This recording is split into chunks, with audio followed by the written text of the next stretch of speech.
guys આપણે તો આવી ગયું છે ઘઉં વાઢવા માટે મશીન ટ્રેક્ટર ઉપર જો ઘઉં વઢાય છે ગાઈસ અને કોઈને ઘઉં બીજા વઢાવવા હોય તો કમેન્ટ કરજો નંબર આલીશ જો આવા રીતે વઢાય છે બહુ મસ્ત નાખાય છે કારણ કે જેમ બાજરી વઢાય ને એમને એમ ઘઉં વઢાય છે કોઈ ખામી નહીં એટલા મસ્ત વાઢે છે એમ કહેવાનો મતલબ બગાડ એટલું બધું કરતું નહીં જો ભવિષ્યમાં ટાબા બીજે પડેલો હોય તો બગાડ કરે છે બાકી કોઈ બગાડ નહીં કરતો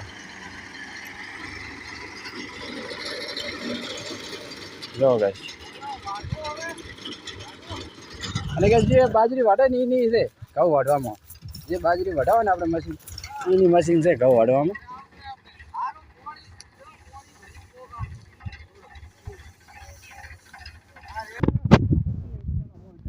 ના હોય તો ભૂકા કાઢી નાખી એવું હશે આવા કેટલો મસ્ત હારી નાખે હા કેટલો મસ્ત હારી નાખે છે